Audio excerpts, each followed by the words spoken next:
Good afternoon, Packers fans. Aaron Nagler here with your Packers Daily Chat, coming to you live on the Cheesehead TV social channels. It is Thursday. The Packers have wrapped up practice. We've heard from the guys in the locker room, heard from Matt LaFleur. Now it's time to hear from you, fine folks, Packers fans worldwide, because that's what we do here at Cheesehead TV. Promising stuff in some areas as far as guys practicing, and of course, the big downer is that there's still no Christian Watson or Dontavian Wicks out on the practice field. Jaden Reed and company are going to have to ball out, as well as your tight ends, which will undoubtedly include Tuker Kraft and could possibly include Luke Musgrave. No sure thing yet. I know they're taking it day by day with Musgrave, but getting Musgrave back out on the field with this version of Tucker Kraft, I would say, probably most improved player on the team over the course of this entire season, you can really start cooking with gas if you're Matt LaFleur. Now, I don't have any illusions that things are just going to snap into place in that regard, but you can bet that having Musgrave's speed and Tucker Kraft's just downright ballersness. I mean, at this point, his ability to not only work in line as a blocker against defensive ends and blitzing safeties and things of that nature, but then to get out into pass routes and be able to make it look like he's blocking at first and then leak into the flat and go out for a big gain. Something that you would think is probably going to be pretty prevalently used at least once or twice against the Minnesota Vikings in their pressure packages. The exciting kind of part of having these two is how it allows or will allow Matt LaFleur to dictate to defensive coordinators and showing one kind of personnel grouping with both tight ends in the huddle and then breaking that huddle and then, say, splitting them both out wide. And if you are a defensive coordinator that matches like for like, well, then now you're either marching out, a linebacker way out in the perimeter, or you're bringing a safety over, or you're staking possibly into a zone because you didn't anticipate this. It allows you, as Matt LaFleur, to really play with expectations down in and down out. And I don't think it'll become a staple of the offense this season, but man alive, with the way Tucker Kraft has improved over the course of this last month or so, and you just get Musgrave's raw ability, speed, playmaking ability, what have you, back out onto the field, you can cause some real headaches for defensive coordinators. I'm excited to see if possibly, maybe, hopefully, especially given, how many guys they still have down, to get Musgrave back on Sunday night would be a huge boost to an offense. Let's face it, it's going to have to put up a lot of points if they hope to win games and get to the playoffs. Hello to everybody in the comment section. So good to see everybody. Hope you're all doing well. Brandy's here, of course. Soder's here. What's up, Soder? Soder, my hate for the Vikings is increasing by the day. That just means you have a pulse, Soder. It means you're a Packers fan with a pulse. Welcome. Dale Norton, good evening from London. Good evening from New York City. I hope you're well, man. Dustin starting us off. What's up? Hall will have a Hall of Fame day, but Love will get us the W. Yes, Darren Hall, the rookie who made his NFL debut in relief of an injured Kirk Cousins there at Lambeau Field. Not a great outing, but obviously the Vikings were able to come away victorious because their defense was able to limit what the Packers' offense was doing for much of that afternoon. I do think O'Connell is a really good coach and has done some really good work with the quarterbacks at his disposal after Cousins has gone down. I don't know if this is another in the Joe Barry line of let's make him NFC Offensive Player of the Week, but I can bet they're going to move the ball. And I can bet O'Connell will have plenty to throw at Joe Barry's defense that allows this kid to at least operate the offense. I mean, it helps, obviously, that he's got Justin Jefferson. They have a decent running game, though they are banged up. I mean, they came out of that Detroit Lions contest much worse for wear. Obviously, the big headliner there is T.J. Hawkinson going out for the remainder of the year with an ACL injury. But across the board, on both sides of the ball, they are hurting. So hopefully that helps limit them in a way that Joe Barry is unable to. We shall see. Abdul, what's going on, man? Hey, Aaron, do you agree with Corey 23 wouldn't have been suspended last year? What about that 23 wouldn't care about $60,000 fine and 1 game suspension? I mean, I pretty much said everything I had to say in response to Corey last night on the show. But, I mean, yeah, I think there's a decent chance that it doesn't happen last year. But I do think we're operating from a place where we don't know all the information. So I don't know what other transgressions have happened behind the scenes to lead to this. I suspect if they are the same, like last year, like the exact same things play out from Jaire's perspective, there's a decent chance he's probably still suspended. But I do think it was a very different type of team, right? Like much more veteran laden, much more kind of trying to get back to the playoffs, get one more run at the Super Bowl with Aaron Rodgers. So yeah, I think with this season being what it is, as far as how young this team is and wanting to set a precedent and show that those actions, not only in Carolina, but throughout the season, only have, a limited shelf life as far as being able to get away with things or what have you, trying to set an example for a young squad. That's what I think a lot of this is about. So I think there's a possibility, yeah, it doesn't happen last year, but again, without knowing exactly what those other transgressions are, it's really hard to say. Vex, what's up, man? The defense is more a talent problem than a coaching problem. Gary has been erratic. Who knows about Jaire or Stokes mentally or physically? No safeties, not enough from Wyatt and Quay. Not excusing JB. I've started to see this quite a bit. I totally disagree. I think there's more than enough talent to be successful on defense. I think they're put in really poor positions week after week by a coordinator who has no feel for the game and is not a very good teacher and doesn't emphasize the right things. I guarantee you, if you get an actual defensive coordinator into Green Bay next year with a very similar kind of talent pool, you will see much better results. And I'm not saying they're going to be lights out, top five, what have you, but they're going to look competent in a way they never have under Joe Barry. I promise you that. Now, that said, does that mean that they don't have to still continue to improve the talent level on that side of the ball? Of course not. You're always trying to improve. You're always looking at your deficiencies and trying to supplement them, etc. I'm not just excusing them, I'm not dismissing it, but I'm telling you right now, there is more than enough talent to play winning defense, to play good defense. Hell, like good defense with who they have at their disposal. But right now, they are put in somewhat decent positions, sometimes terrible positions, and they're just not emphasized and taught the things that will make you successful in the NFL. I mean, that's apparent week after week after week. And I guarantee you, you get an actual competent defensive coordinator in Green Bay next year, you're going to see a light bulb like difference from the off switch to the on switch. I promise you that. Dustin, what's up? Ben Sims TD will seal the victory to end the horn. I got to remind everybody this, game in Minneapolis, the annual Cheesehead TV $10,000 reward for anyone who can hack the horn at US Bank Stadium so that when they try to sound it, it says "Go Pack Go." Challenge is out there, man. I'm sure Banky's good for it. Rob, what's up? Kraft's catch to trip over his feet ratio is better than Musgrave's. The idea of having them both on the field is exciting. Time for meaningful 12s. Yeah, 12 personnel going to be a lot of fun with those two. I will say, okay, yes, Musgrave, trouble keeping his feet, no doubt about it. But, can Tuker Kraft not try to hurdle someone this week? My guy, you're a tight end. Just bowl him over. It's a guy in the secondary. Just run him over. Put your shoulder into him. Stop trying to leap over these guys. It hurts just watching. Abdul, what's up?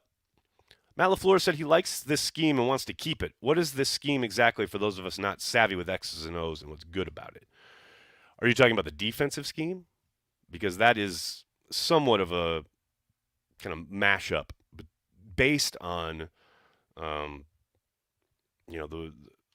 his name? My guy, Vic Fangio's system. His name escapes me for a minute. Who's now currently the DC in Miami, who has been running a version of like a too high shell rush for coverage, different coverages behind it for forever since he was a DC in Chicago years and years and years ago. The scheme that I think you're alluding to is what Brandon Staley put together when he was the defensive coordinator with Los Angeles when Matt was there, which is what they ran with Aaron Donald and Jalen Ramsey. And, it was very successful because they had all-world talent. And it's kind of proven out now, I won't say definitively, but somewhat, that unless you got that all-world talent at all three levels, you're going to have trouble running this scheme very effectively. because there's more than a handful of teams running it, and they're not having a ton of success. In fact, it got Staley fired with the Chargers. Peter, what's up, man? Do you think Matt LaFleur's seat is hot at all? No, I don't. I don't. I keep getting this question and seeing it posed, and I don't know why his seat would be hot. They are ahead of schedule. Yes, the defense looks bad, and they have to address it, which he undoubtedly will this offseason. But, man, does anyone remember where we were heading into this season? Does anyone remember what it looked like the first 2 months? Have you seen the improvement from Jordan Love and the offense in general? That was the whole point of this year. A reset of the roster, literally the youngest offense in the league with a first-time starter at quarterback who you had to get an answer on and see if he can play at this level, see if he can be your long-term answer. Matt LaFleur has brought him along to the point where he is playing some of the best quarterback in the league. That's not hype. That's not just hyping him up, man. Look at the metrics. Pick a metric. He's in like the top 10 or even top 5 almost across the board in the last, especially the last 6 weeks or so. So that's the most important part of the 2023 season. Undoubtedly, the defense has been a major disappointment. But again, that's something that he will undoubtedly address this offseason. So no, Matt on the hot seat? That makes zero sense to me. You've got your quarterback in no small part thanks to Matt LaFleur and his development of him. That's the most important thing in the NFL. And all anybody wants to talk about is Joe Barry, which I understand. It's frustrating. You guys know I yell at the fucking game every week. But, Matt's job encompasses so much more than that. And just because you want Joe Barry fired and he hasn't fired Joe Barry yet doesn't mean he should be fired. That's absurd. Ryan, what's up? In my opinion, Alexander's displeasure on how the defense is run has a lot to do with the suspension. It's possible, Ryan, but you're just guessing. There has been absolutely nothing even close to public made about that. There is no reporting. Jaire hasn't said a word about it. It's possible. I'm not saying it's impossible, but until I see something that kind of gives that credibility, you're just throwing darts. I don't know, man. I don't know what else to say. Abdul, thanks again, man. Do you think it's unfair to chalk off Staley because he had Donald and Ramsey, just like chalking off Matt LaFleur because he had Rodgers? I wouldn't chalk off Matt LaFleur given what he's been doing with Jordan Love. As far as Staley goes, I just hate this scheme, and I hate the attitude, and I hate the passiveness. So I want nothing to do with Staley, regardless of whatever trouble they had with the Chargers. Even before we get to that conversation, I hate this scheme with the fire of 1,000 suns. I want something that allows guys to dictate. That's it. And this team is 100% passive. I hate it. Made that clear? Dustin, what's up? I think we can all agree that what will unite our nation, bring world peace, and solve all problems is abolishing the horn and disbanding the Bears. No. We need the Bears. The Bears are how Batman and Joker have this symbiotic relationship where you complete me kind of thing. You need the Bears. I mean, you really want to stop singing the Bears still suck? I don't. We need the Bears. As far as dismantling the horn, that's something I can get behind. I'm all about that. What else we got, folks? Brandy, 2 dominant tight ends in this economy? Well, yeah, especially in this economy now that they're on, rookie deals. Let's go. 3 more years. Got them cheap. Let's wreck shop, man. Let's take the league over. Dale says, special teams are a problem with Packers also. I think it's much less a problem than some people want to think it is. I really do. I understand that they have issues and they have penalties and inopportune moments, blah, blah, blah. But does anyone remember that they blocked a field goal last time they played the Vikings? You know what I mean? There are plenty of instances where Rich schemes up something pretty damn special and pretty good, right? And yeah, some of the guys make mistakes, and there's no doubt that there's the flag against Van Ness this past week. It's a boneheaded play from a rookie. But those are the types of people you got on special teams, either down, 46 45th on the roster, or rookies, first-year guys, undrafted free agents who are just trying to make a name for themselves. Sometimes it's a little chaotic. Again, there's definitely room for improvement. No question about that. But I don't think it's this tire fire that people want to say it is. What is a skull? As far as I remember, isn't that like chewing tobacco or something? I don't remember. Tyler, what's up?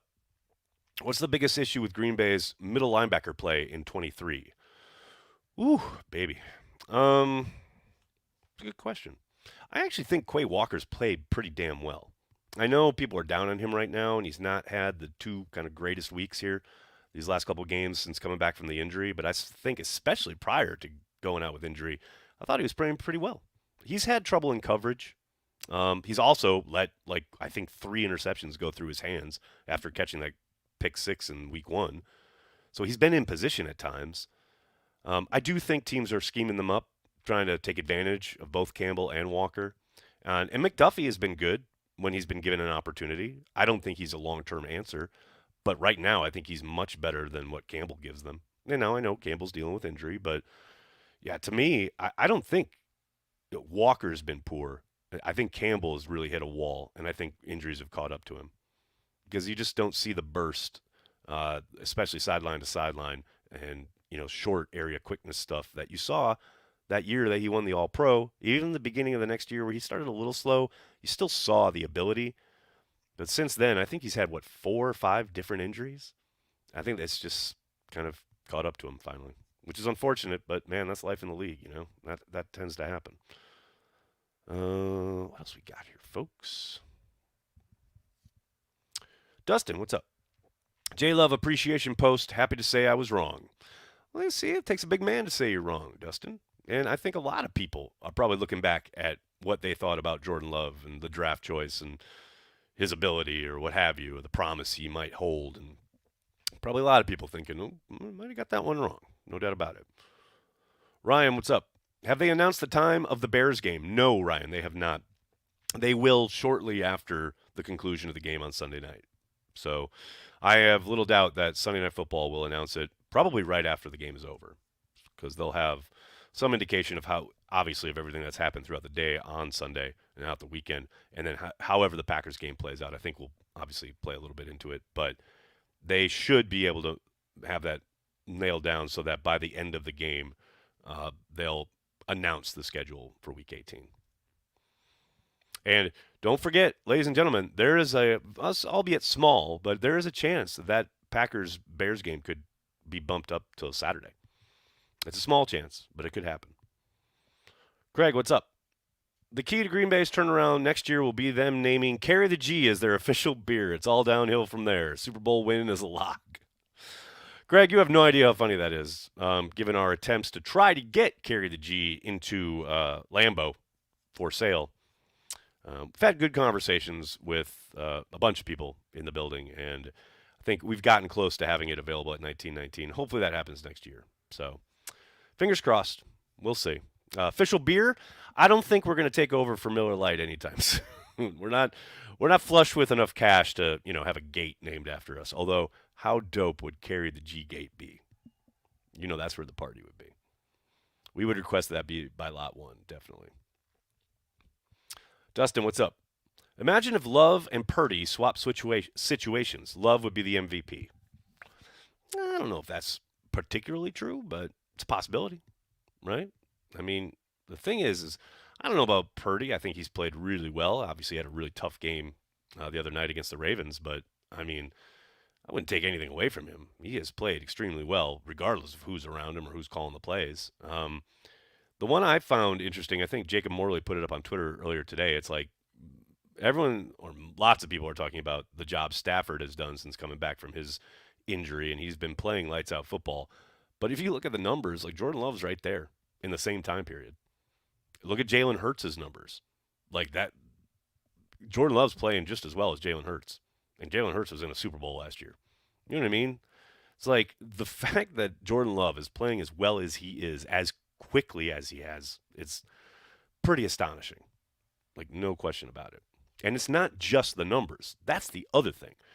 it's not just that he's putting up numbers, it's that he's playing the position, like, and all that it entails. Well, whether that's, knowing where your hot route is, or being able to set protections, or using your cadence to get the opponent to declare intent. Like, he is doing it all at a very high level. And it feels like kind of suddenly, because we were in the morass of like October. It felt forever. Now you fast forward and damn, the kid is playing the hardest position in sports really well. And it's just his first year starting. That's what makes me so excited about him. No doubt about it. Autumn, what's up? Is there any way in which we keep both Jones and Dillon for this young offense? Running back market isn't great right now. Tricky one, right? I suspect they'll have conversations with Jones, much like they did last offseason, about some kind of adjustment to his contract. I don't know how severe or how much they'll try to lop off, like cap-wise, but I do think they'll probably offer Dillon some kind of deal to stick around. Now, hometown discount, what have you, I think that only goes so far, but we all know how AJ feels about the area. He's made it very much his home, and I do think if they give him some kind of a reasonable, probably short-term deal, he'll probably stick around, would be my guess, and that's all it is guesswork. As far as the running back market goes, like, I would never, ever, ever, ever, ever expect the Packers to sign a free agent running back, right? Like, I know they brought in Kenyon Drake off the street, whatever, but that was as a filler depth move, right? I'm talking like to be their workhorse guy or their number one guy, or even in their rotation in a major way. But I do suspect they will look to the draft, like, no doubt about it. And it won't be a day one or day two thing. I think day three, I wouldn't quite use pen, but you could definitely pencil in a running back in the draft, because I do think they'll see what they have in Emmanuel Wilson as well next summer, bring him back and see what he can do post injury. Sounds like he's close to returning as it is, so hopefully maybe we get him down the stretch here these last couple games. But regardless, yeah, I think there's a decent chance that they try to keep both of them. But man, it's a young man's game. Look at the rest of that offense and look how explosive it is. And obviously Aaron Jones, fully healthy, is an explosive playmaker. But the health part is a concern, and he's not getting any younger. And I wouldn't be surprised if the Packers decided, okay, it's time to move on and try and find somebody in the draft. I mean, it sucks because I know Aaron Jones is the fucking man and carries the G like no Packer I've ever seen. But at some point, man, Father Time is undefeated, and you always want to be out a year too early rather than a year too late. And it might be that time, given the fact that he hasn't been able to stay on the field. We'll see. Long way to go in that regard. Dustin, what's up? I am very excited about 2024 and 2025 back in top. There's a chance. Long way to go. Brody, what's going on? Going to my first Packer game Sunday. Any tips? Oh, Brody, you're going into the belly of the beast. Bring earplugs. I am not joking. I've talked about it a lot this week, but I'm dead serious. It hurts on third down when the Packers are on offense. It is loud as hell. Also, bring some flame repellent material if you're sitting close to the field, because during player intros they have like this insanely huge fire bloom that goes up and you feel the heat in the crowd. It's disconcerting to say the least. What else we got here, folks? What else we got? We got Scott. What's going on, man? Do you think young guys are not enjoying playing in Green Bay? Seems like a fair amount of unhappiness with some these days. Hope I'm wrong. Scott, I think you've fallen victim to social media. The vibe, quote unquote, around the team and what guys appear to be, or maybe the perception might be, oh, they're unhappy or what have you. I think you got to take everything you see and feel on social media with a grain of salt. Or even just headlines about, oh, Matt LaFleur losing the locker room, which is point blank ridiculous. Now, look, there's no, you need a certain type of dude to thrive in Green Bay. You got to be mostly just about ball, right? Because there ain't a whole hell of a lot to do. That ain't a secret, right? So, yeah, you need a certain type, but I don't think, guys are suddenly upset or unhappy or what have you. It helps that you start getting productive and maybe put some wins on the board, and get a contract extension, etc., then yeah, it makes it a lot easier to be happy, right? But I don't think there's some group unhappiness or anything like that. Ultimately, it's two things: it's money and winning. That's what does it. That's what makes you happy as an NFL player, right? The money is number one. Don't ever forget it. And then two is winning. You put those two things together, and they've done a lot of that in Green Bay. You're gonna have a lot of happy guys. Yeah, there's no doubt. It's there's some odd vibes around the defensive side of the ball right now. I think we can all trace the frustrations there. I don't think that's a secret. But I don't think, guys are sitting behind the scenes going, oh, this is the worst or anything like that. Maybe in meeting rooms when they're looking at film from the last game or something like that. But they're professionals. They know the gig. And I just don't sense some huge kind of morass from the players in Green Bay. What else we got? Wait, this is social media graining some salt now. Well played, Gavin. Well played, Gavin. You are on social media. Believe nothing. Sideline report. Green Bay is pretty boring. The only thing to do is drink and watch football, and I don't drink. I mean, I don't live there, so I can't comment. But, yeah, I like living in New York because there's lots to do. That's just me. Tin Hat thought maybe other players were not happy with Alexander. I mean, look, you got to ask the guys, right? I mean, Jaire's own words would suggest that's not true because he said the guys had his back when he went out there for the coin toss, right? But look, that some stuff is going to go on in the locker room that we're never going to be privy to, and that's the way it should be. I remember Aaron Rodgers talking about this, because of social media and the kind of media landscape that we're in, and we get more and more intrusive coverage. Like now remember when it used to be a really rare thing to see the post-game talk from the coach? Now every team has it on their social, like after every win.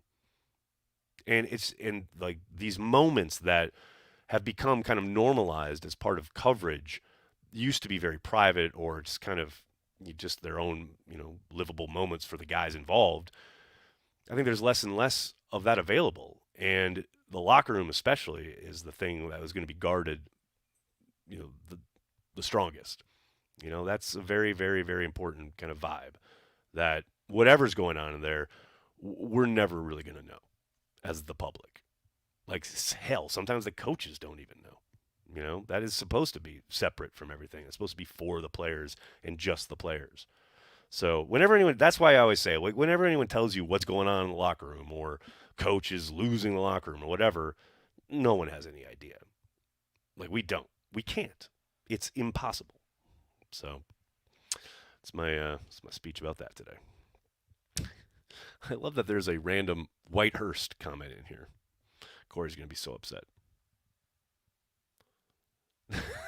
Corey Patterson says, not going to lie, I'm a Lions fan. I went to Lambeau, and I was waiting for Andy Griffith and Aunt B to pop out. Yeah, it's a throwback. It's a throwback, no question about it. It's kind of what I love about it, though. When I go back, I do love you do kind of step back, It's a little slower, a little, dare I say, simpler than, life in a city, but nothing wrong with that. It reminds me of I always say it reminds me of my family. It reminds me of growing up. It reminds me of my grandparents. I love it. Good stuff. There's plenty going on in Green Bay. Railroad Museum is lit. That Railroad Museum is dope, though. Fair point. Very fair point. Hit those likes. Thanks, Tulio. Really, really, really appreciate it. All right, everybody, I'm going to have to get going. I can't thank you enough for hanging out, talking Packers each and every day, Monday through Friday, right here on the Cheesehead TV social channels. Please do me a monster favor. Hit like on the video, subscribe to the channel, and then tell your friends and tell your family. Cheesehead TV. We are devoted to Green Bay Packers fans worldwide. Thanks a lot, everybody. Have a great day. Go Pack Go.